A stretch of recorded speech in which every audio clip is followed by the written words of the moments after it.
eu vou solicitar você de novo. Menina, tô no sofrimento aqui, querendo voltar e o negócio não volta. Olha o capitão. Gente, esses amigos. Quem precisa de inimigo, né? É. Fala sério. Bom, gente, vamos lá. Que delícia, ó. Então agora o papo vai rolar. Então eu queria, Fátima, que você se apresentasse, tá? Para o pessoal que está chegando. Eu sei que tem muita gente aí já, né, que vocês trouxeram para a live, mas para o pessoal que sempre acompanha as lives semanais que eu faço aqui, então fala um pouquinho de você, se apresente, fique à vontade, tá bom? Então, Gi, eu sou a Maria Rosa, trabalho no Corpo de Bombeiros, capitão, trabalho na Escola Superior de Bombeiros. Ingressei no Pato Branco em 2004, depois de diversas tentativas, eu tentei várias vezes. E eu trabalhei no treinamento por 3 anos aproximadamente.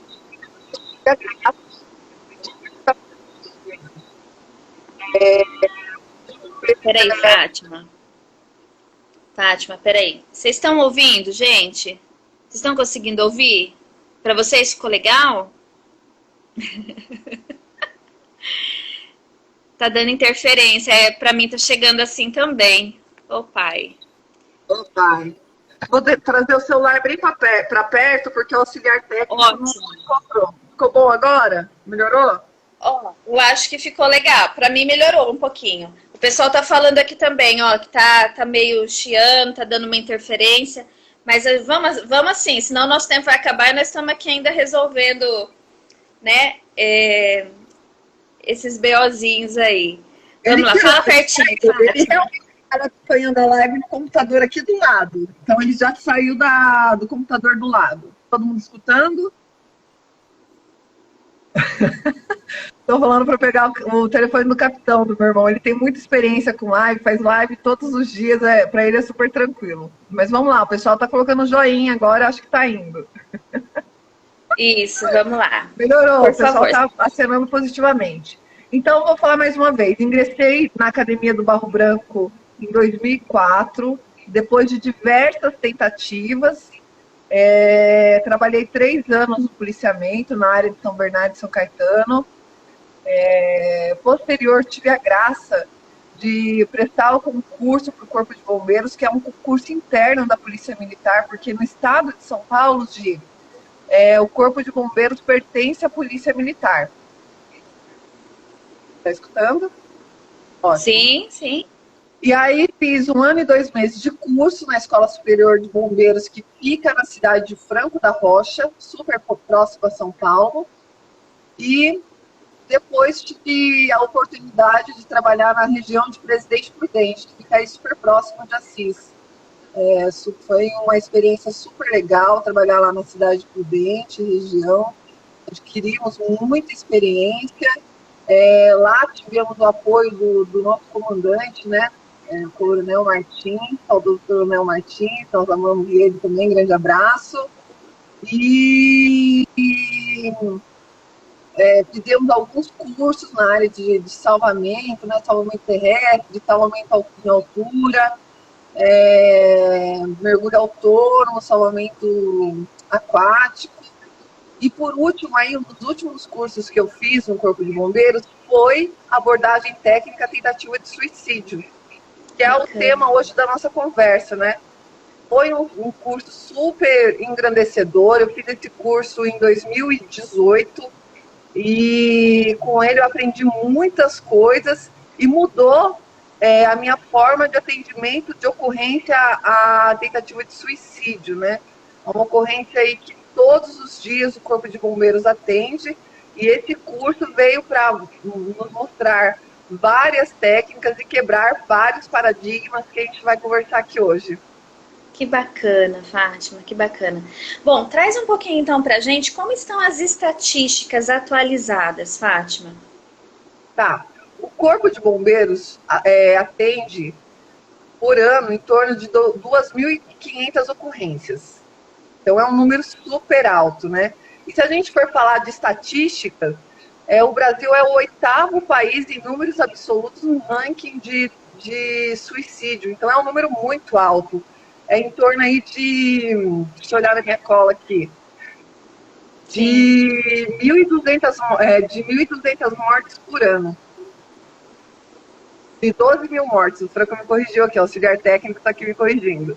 Então são em torno de 12 mil mortes por ano no Brasil.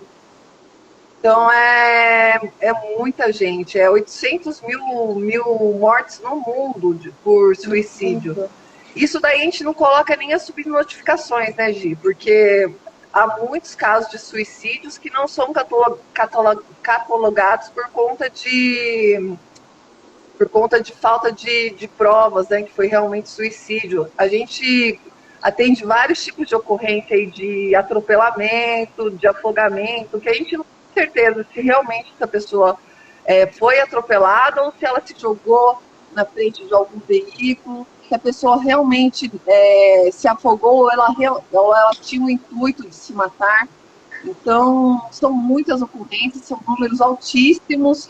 É um assunto que a gente não pode ficar quieto, porque às vezes é um simples apoio emocional que a pessoa precisa para não cometer esse tipo de atitude.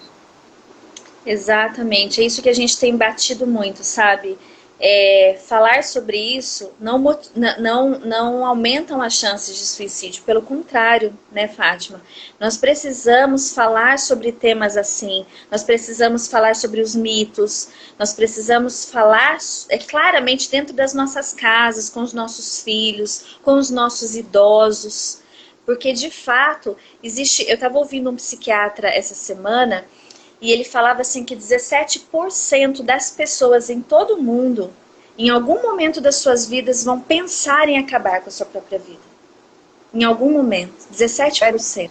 Tem uma outra estatística bem interessante referente a isso daí, que fala que de 17 pessoas em cada 100 já pensaram no suicídio. Isso aí. Sim, exatamente. Então, a Vanessa aqui está falando, há alguma estatística dizendo qual o motivo? Na verdade, assim, existem fatores de risco, né? Dependendo da linha teórica que a gente estuda, Vanessa, nós sim trabalhamos com algumas interpretações, né? A logoterapia mesmo, Fátima, que é a linha que eu trabalho, né?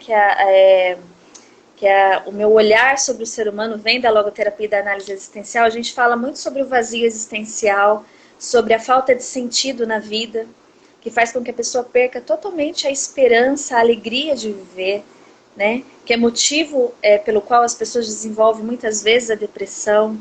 Então, assim, existem diversos fatores, né, de risco. E as doenças mentais é um dos fatores mais graves, né, e mais comuns para que o risco seja maior, não é? Isso, unindo a esses fatores aí, os fatores sociais, né, Gi? Muitos fatores sociais interferem bastante aí nessa atitude, né? Se a pessoa é sozinha, se a pessoa mora em grandes centros urbanos, né, que não tem ligação direta com ninguém. A gente fala que quando há fatores de proteção, esse índice de suicídio ele diminui, né? A gente pode citar alguns fatores de proteção que não são verdades absolutas, né? Há suas exceções, por óbvio, né? Mas, por exemplo, presença de família, religião, tudo isso daí são fatores de proteção que ajudam com que as pessoas não cometam o suicídio, né? Que ligam elas a outros motivos aqui neste mundo, né? Não, meu irmão, você tem família. Meu irmão tá falando aí, eu moro sozinho. Só que ele tem toda uma família, um aparato de pessoas que amam ele super próximo, né? Apesar das vezes a gente está distante, mas temos sempre por perto pessoas que amamos, né? Então isso daí faz muita diferença. Esse amor, esse cuidado já foi internalizado por conta da história de vida dele, por conta da criação. E infelizmente nós sabemos que tem pessoas que até têm uma família, porque não precisa ser uma família também desestruturada, gente, para que o suicídio aconteça. Às vezes ele acontece em famílias estruturadas, sabe? Com certeza. Mas, de fato, a gente sabe que quando nós levamos também informação, nós prevenimos. Porque a pessoa que está pensando em suicídio, ela acha que ela é um ET, né? Ela acha que só está acontecendo com ela. E quando você diz a ela, olha, eu já ouvi sobre isso, isso pode acontecer com várias pessoas e com qualquer pessoa, então vamos procurar ajuda, vamos procurar um médico, vamos fazer uma avaliação, vamos até um psicólogo, vamos dividir a sua dor, né? Ela se sente pessoa, ela se sente acolhida, e isso é extremamente importante. Isso também faz com que os riscos diminuam, né? E a gente possa fortalecer aí a prevenção, né? Com certeza, Gi. Eu queria fazer uma parada aqui na nossa conversa para citar uma grande referência nossa que está aqui na live, né? Nossa, do Corpo de Bombeiros. O Major Diógenes, ele está aqui com a gente e ele é o idealizador de toda essa mudança de comportamento, de atendimento a ocorrências de a tentativa de suicídio. Eu sou fã dele, somos, né? Minha família é fã dele. Então ele mudou, juntamente com outros oficiais aí do Corpo de Bombeiros, a gente pode citar aqui alguns como o Coronel Rodrigues, Coronel Camargo Júnior, né? E falar que ele fez toda a diferença nessa mudança de comportamento, né? Porque hoje a gente trata esse tipo de ocorrência de forma super humanizada. A gente entende que a pessoa que está ali naquela situação, ela está passando pelo pior dia da vida dela. Ela está numa crise super aguda e ela não precisa de críticas, ela não precisa de dedos apontando, ela precisa ela está dando aquele grito de socorro dela. Porque Exato. Talvez anteriormente ela não tenha tido oportunidade de conversar sobre isso. Então, gostaria aqui de parabenizar o Major Diógenes e agradecer por todo o ensinamento, por toda essa conquista aí que o Corpo de Bombeiros está tendo. Parabéns mesmo, Major. Nossa, que contribuição valiosa, viu? Linda. Lindo, lindo. É o que você estava falando, né, Fátima? A pessoa está passando por um momento difícil. E nós sabemos que muitos suicídios acontecem no momento de impulsividade. A pessoa não quer acabar com a vida. É que a dor que ela está sentindo naquele momento é tão insuportável que ela pensa na possibilidade, sabe? Ela tenta fazer algo para aliviar a dor e às vezes ela erra a mão, né? Com certeza. Ela não quer... O ser humano não é um ser suicida, né? Ele não quer a morte em momento algum. Ele não quer a dor. Na verdade, quando a pessoa está nesse grito aí de socorro, de ajuda, ele está querendo resolver o problema dele. Na verdade, é um grito de socorro, que muitas vezes a gente não tem paciência, né?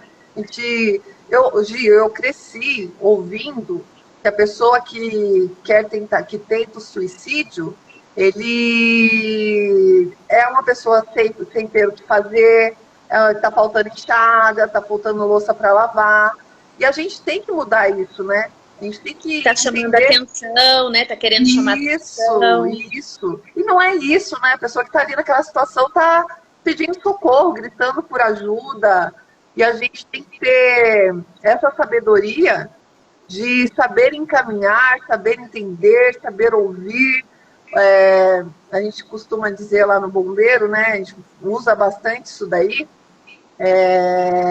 que as doenças psicológicas, psiquiátricas, doenças mentais, né? São doenças comuns, normais. Muitas pessoas têm esse tipo mais normal do que a gente imagina. E assim como a gente trata o coração com o cardiologista, assim como a gente trata o joelho com o ortopedista, assim como a gente trata o dente com o dentista, a gente deveria ter a mesma atenção com essa parte, com essas doenças mentais, né? E o preconceito começa parte da gente mesmo, né? Porque a gente cresceu ouvindo isso. Então a gente tem que trabalhar muito, para mudar essa visão, para orientar as pessoas e mostrar que há outros caminhos a serem seguidos. Exatamente. E é isso que nós estamos fazendo aqui hoje, né? A utilidade pública, trabalho, a extensão da nossa missão. Eu como psicóloga, a Fátima como capitão do Corpo de Bombeiros, todos os colegas aí, ó, como nós temos também psicólogos, militares, né? Que bacana, gente. Nossa, eu tô super feliz com essa live, Fátima. Você tá mais também, É minha primeira live. Bom, eu te falei isso várias vezes, e no primeiro momento até neguei, né? Que imagina eu fazer live, imagina. Mas tá sendo uma experiência boa, até porque o nosso objetivo é não atender mais ocorrências desse tipo, né? Então a gente tem que conversar bastante, orientar, mostrar que é normal. É normal a gente precisar de apoio psicológico, é normal a gente precisar de apoio psiquiátrico, é tudo muito normal. E a gente tem que quebrar esse paradigma dentro da nossa própria casa, né? Como você mesma disse, os números de suicídio são altíssimos com pessoas idosas, são altíssimo com nossos adolescentes, né? Nossos adolescentes, nossos idosos, eles estão clamando por ajuda e a gente muitas vezes não consegue ouvir, porque muitas vezes a gente está preso em outras atividades, em outras funções, preso às vezes nas telas de celular, né? Então a gente tem que parar e tentar ouvir todo e qualquer pedido de ajuda, todo e qualquer pedido de socorro, Gi. E presos muitas vezes em nós mesmos, sabe? Nas nossas necessidades, na nossa vida, na nossa correria, e sem estarmos atentos ao que está acontecendo ao nosso redor, sem estarmos atentos ao que está acontecendo no quarto do nosso filho, sabe? Com certeza. Sem estarmos atentos às telas dos adolescentes, ao que eles estão acessando, o que eles estão aprendendo na internet. Esses dias, assim, só um parênteses, Fátima, eu vi uma pesquisa, assim, assustadora. Estudantes europeus, eles passam mais tempos em tela durante o ano do que no ano letivo, do que as horas que eles passam no ano letivo. Olha que absurdo isso. É verdade. E na verdade não está tão longe não. Se a gente fizer uma pesquisa aqui, como estão as nossas crianças e os nossos jovens?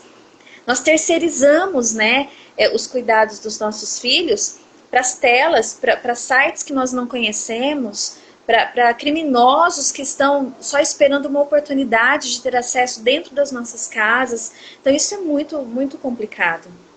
É muito sério, enfim. Bom, mas vamos lá. Deixa eu só fazer um parênteses disso daí, mais uma colocação. Eu, que sou uma pessoa totalmente desligada de celular, das tecnologias, que eu fico enrolado o dia inteiro fazendo as coisas no dia que eu estou no serviço, e no dia que eu não estou no serviço aqui em casa. Você viu a dificuldade que é falar comigo, né? Eu já me peguei, a Maria Flor puxando meu braço, falando, mamãe, e eu falando, não, calma, filha, a mamãe tá mandando uma mensagem. Na verdade, não é ela que tem que ter calma, é a outra pessoa que está esperando essa mensagem, porque o tempo que eu tenho com ela tem que ser rico, né? O tempo que eu tô com ela tem que ser dela, e não das telas, né? E não do celular. Então, a gente tem que cuidar muito disso, porque a gente acaba se aprisionando sem nem ver, né, Gi? É verdade. Gente, queria tanto conseguir acompanhar o comentário de vocês. É tanto comentário, Fátima, e depois a gente perde os comentários depois que a gente faz a live. Então, gente, olha, eu vou pedir para cada um de vocês que depois que nós salvarmos a live, ó, quem não me segue, começa a me seguir aí, beleza? E aí eu vou salvar essa live lá no meu perfil e vocês comentem lá na live salva, para que pessoas que não assistiram, né, possam ter uma curiosidade. Peraí, deixa eu ver o que essas meninas estavam conversando, tá bom? Então deixem lá pra gente, depois na live salva, o que vocês acharam do assunto, o que vocês aprenderam nessa noite, qual a importância que vocês acham que esse tema tem. Nos ajudem nessa divulgação, ok? Bom, hoje eu vi uma pergunta aí, acho que foi até do meu irmão, que se falar do suicídio não aumenta os índices de suicídio. Na verdade, é tudo da forma que se aborda, né? Quando a gente aborda da prevenção e fala de forma não incentivando, na verdade, a ideia é a prevenção mesmo. A ideia é que os números diminuam, né? E não aumentar, como se pensa por aí, que é o efeito Werther, né? Então, a ideia é o contrário. Isso. Exatamente. Às vezes a gente vai abordar alguém que está em depressão, alguém que está com sofrimento emocional muito profundo, e nós não validamos a dor da pessoa. Nós não conseguimos nos colocar no lugar da pessoa, nós não conseguimos ouvir sem dar um piteco, sem falar para ela, para com isso, como você mesmo ouviu sempre, né? Fátima, pega uma enxada, vai lavar uma louça, tem tanta gente... Está faltando Deus na sua vida. Né? Tá faltando Deus na sua vida, a gente ouve direto isso daí. Não é hora de julgar, né? E aí, quando nós abordamos dessa forma, mesmo que a sua intenção seja ajudar, quando você aborda dessa forma, você está agredindo mais uma vez a pessoa. Você está intensificando o problema, aprofundando o transtorno mental que ela tem, e aí, de fato, está aumentando os riscos. Então, é muito mais a forma com que se faz do que o fato de você falar sobre. Né? Com certeza. Isso aí. Ô, Gi, mas puxando um outro assunto aí que a gente falou também, que você falou das telas, né? A gente teve aí recentemente, muito forte, não sei se você ouviu falar também da baleia azul, da Momo. Então a gente precisa estar muito atento para essas coisas não entrarem dentro das nossas casas, né? Nós temos diversas músicas que fazem referência a suicídio, nós temos diversos filmes, séries, então a gente tem que estar muito atento para isso não entrar na vida dos nossos filhos, né? Dos nossos adolescentes, das nossas crianças. Isso aí não tem que ter uma realidade na vida deles. Eles são muito novos ainda. Eu demorei muito tempo para saber o que era o suicídio, porque a gente nem falava disso quando era criança, nem tinha pouca, no máximo que a gente assistia era o Castelo Rá-Tim-Bum e a Xuxa de manhã. Então a realidade hoje é muito diferente, a gente tem que estar muito, muito atento ao que as nossas crianças assistem e veem. Sim, a Isa está perguntando, é verdade que um caso incentiva os outros que já estão com essa ideia? As estatísticas mostram que quando se tem um suicídio, de fato, isso pode encorajar outras pessoas a cometer suicídio. Mas olha como é diferente. Um suicídio pode encorajar outros suicídios, mas não é falar sobre suicídio, sobre a prevenção do suicídio que encoraja suicídios. Tá? Isso são coisas diferentes, né? Na verdade, quando a gente fala do suicídio, a gente está tentando trazer aquele efeito papageiro, né, Gi? Que é mostrar que tem outras soluções para essa pessoa, né? Que tem outros caminhos a serem seguidos. Exatamente, porque naquele momento a pessoa acredita que, que a sua dor não tem mais solução. Ela está completamente no desespero, né, Fátima? Bom, sobre atendimentos de ocorrência, o que você gostaria de trazer para a gente, de experiências próprias ou de aprendizado, né?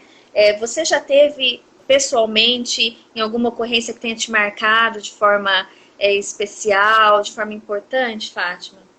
Tá, eu já atendi algumas ocorrências de tentativa de suicídio, a gente conversa bastante, faz estudo de casos de outras ocorrências, né, que a gente não tenha participado, porque a gente aprende muito com as experiências de outras pessoas. Legal. Então, cada ocorrência é uma experiência a ser compartilhada, né, Gi?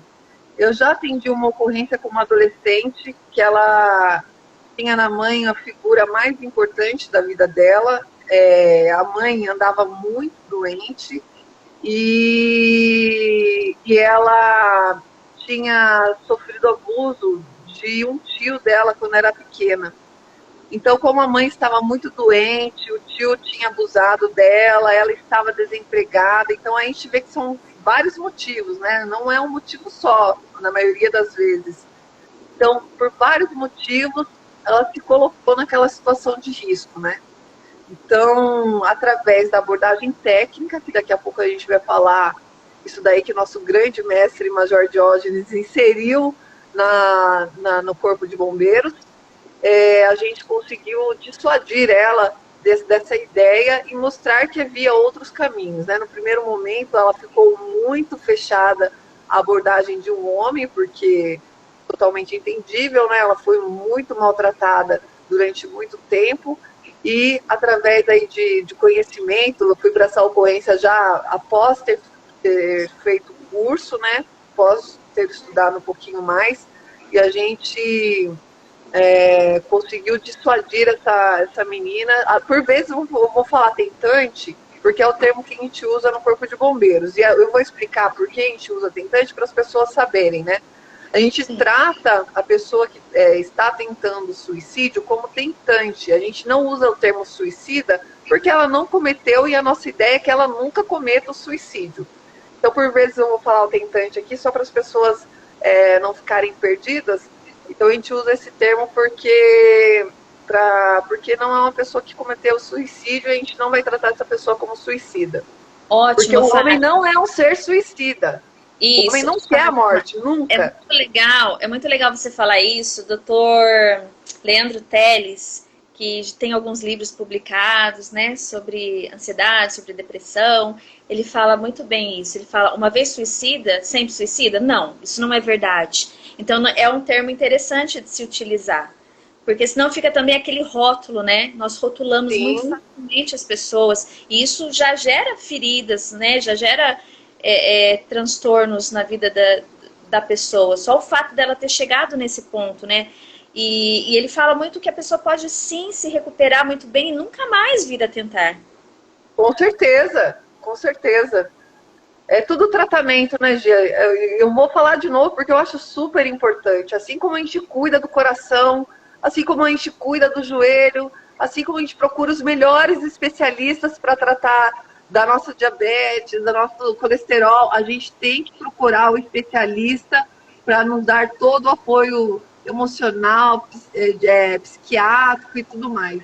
Porque às vezes é um desequilíbrio hormonal, Gi, e as pessoas não conseguem entender isso. Sim. Pode ser um problema orgânico, pode ser mesmo um problema com relação aos neurotransmissores que não estão funcionando corretamente, por isso o humor está deprimido. Pode ser uma depressão causada por eventos difíceis na vida, né? Porque algumas pessoas têm uma genética já propensa para isso, e aí, dependendo do ambiente, dos fatores ali que ela vivencia, ela acaba desencadeando uma depressão. E a depressão também pode vir por conta daquele vazio existencial que eu dizia no início. Ou seja, a pessoa não enxerga sentido na sua vida, ela não é inclinada para o sentido, ela busca às vezes o prazer pelo prazer, ela se envolve até com as drogas mesmo, né? Com abuso de drogas, de álcool, que a gente sabe que é um fator também de risco, enfim. Então a falta de sentido na vida também pode levar a pessoa a pensar sobre isso, né? Sim. Teve uma pessoa aqui que falou assim, que lindo, a Arca. Isso é tão gratificante quando você consegue salvar uma vida. Olha que lindo, né? E é verdade. Você saber que você pode fazer diferença na vida daquela pessoa, que você jamais vai ser esquecido por ela, né? Ô Gi, sabe o que é mais importante? A gente pode fazer essa diferença dentro da nossa casa, dentro do nosso ambiente de trabalho, com os nossos amigos. A gente pode fazer essa diferença. Não precisa ser psicólogo, não precisa ser bombeiro, não precisa ser psiquiatra. A gente pode fazer essa diferença no nosso ambiente. Então é muito importante que a gente esteja atento no nosso ambiente, né? Para que a gente não tenha mais que atender esse tipo de ocorrência. Exatamente. Fátima, fala pra gente um pouquinho sobre os mitos que vocês geralmente escutam, né? Tá. Quais os mitos referentes ao suicídio que vocês, bombeiros, acabam que encontrando por aí? A gente escuta bastante que a pessoa que tentou suicídio uma vez nunca mais vai tentar. Então, a gente através de estudos, né, de análises estatísticas, a gente percebe que não. Que a pessoa que tenta suicídio, se não fizer um acompanhamento, 70% volta a tentar novamente. Então, é muito importante o acompanhamento, né?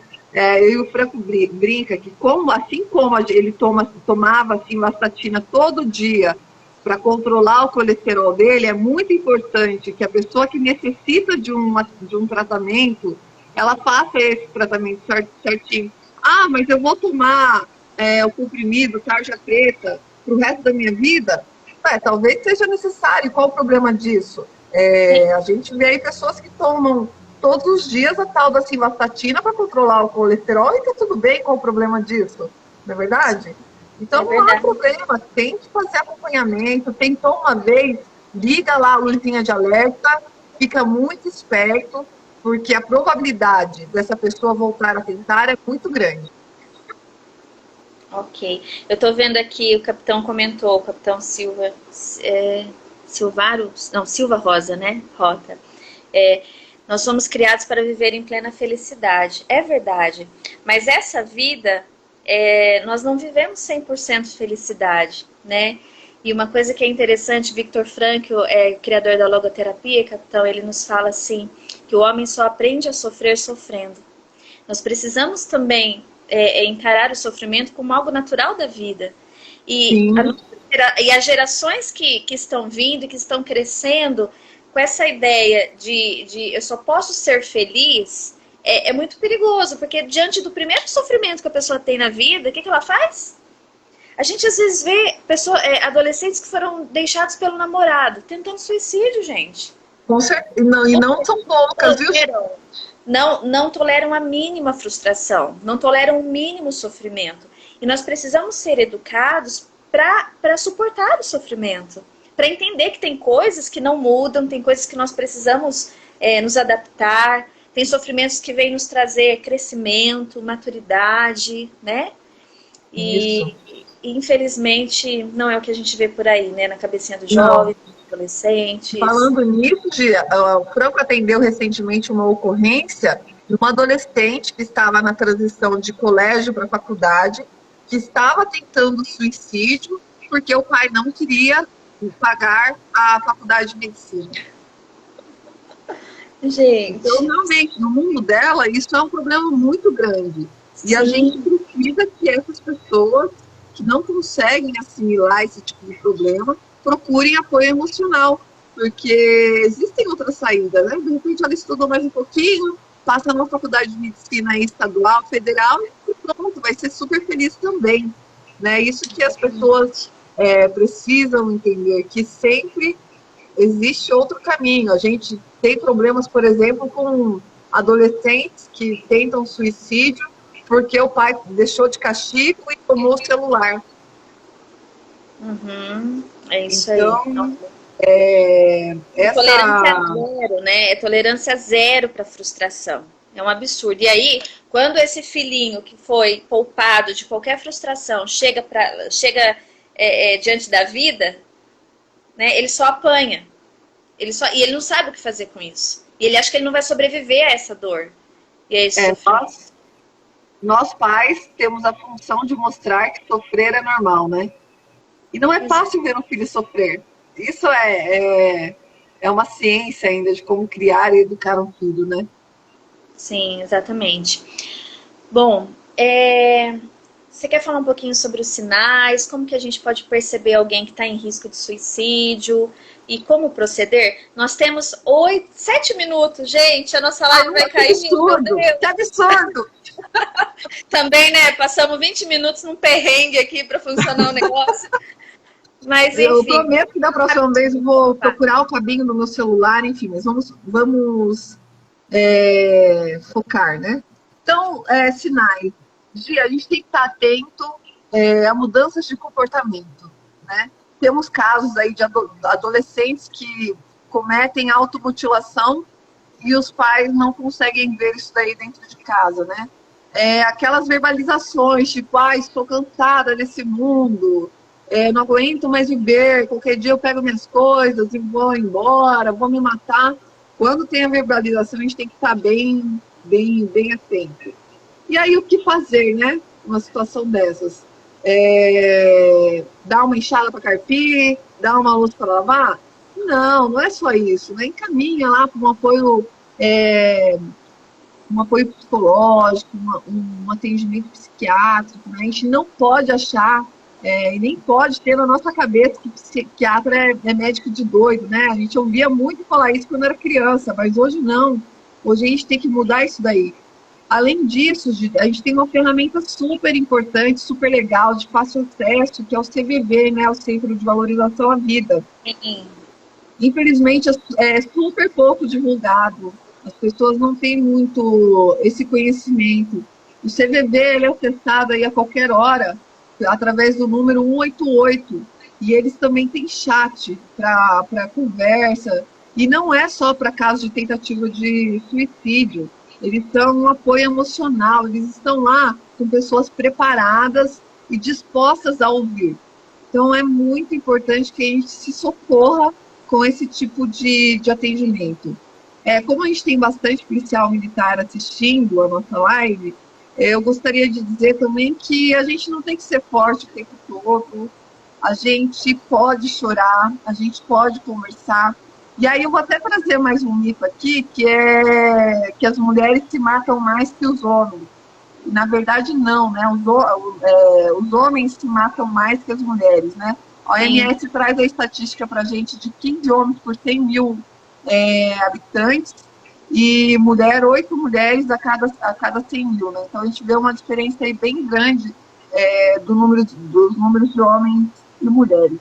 Eu particularmente acredito que a mulher ela consegue explanar mais a sua dor, o seu sentimento, conversar mais sobre isso e demonstrar mais esses sentimentos, que muitas vezes é interpretado pelo homem como fraqueza. Sim, então, construção social, né? Isso, a gente tem que estar muito atento a isso, a gente tem que conversar, o CVV fala muito disso daí, que quando a gente não fala, o sofrimento não vai embora. Então a gente precisa falar, a gente precisa aliviar essa pressão interna. É tipo uma panela de pressão, a gente tem que deixar saindo de pouquinho lá. Todo dia fala um pouquinho, às vezes a pessoa que está te escutando vê que não é um problema tão grande e te ajuda a encontrar a solução, né? Eu falo que eu sofro por coisas que nem aconteceram, eu fico no sofrimento, depois a coisa nem acontece e eu sofri desesperadamente. Só que o meu bom é que eu falo o tempo todo. Às vezes eu vou dormir, antes de dormir, acordo e falo, não sei o que lá, e passo esse meu sofrimento para ele, entendeu? Passo o sofrimento para os outros. O máximo que a gente tem que guardar nessa vida, Gi, é dinheiro, para poder viajar e aproveitar a vida ao lado daqueles que a gente ama. De resto, a gente não tem dor, a gente não tem que guardar. A dor, ela não tem que ser guardada. A gente tem que falar bastante para que nossa panela de pressão lá não exploda a nenhum momento. Que tem um escape aí, né? Saudável. Com certeza. É isso aí. Gente, eu quero agradecer a todos vocês, amigos, colegas de trabalho da Fátima. Que bacana, olha, essa live foi uma alegria para mim. Ri muito, acho que foi a live que eu mais ri. Vocês são demais, é uma pena que eu vou perder esses comentários, gente. Mas olha, deixem lá pra gente, tá? O que vocês acharam da live, para que essas mensagens, né, possam chegar até pessoas que precisam ouvir. Ô, minha querida, tudo bem? Alô, filha. Precisam ouvir sobre isso. Então, assim, eu queria agradecer muito, muito. Eu sei que vocês fizeram várias perguntas, mas a gente não tem tempo agora para poder esmiuçar aqui cada uma das perguntas, porque esse tema é um tema que rende muito. E eu queria deixar uma frase, Fátima.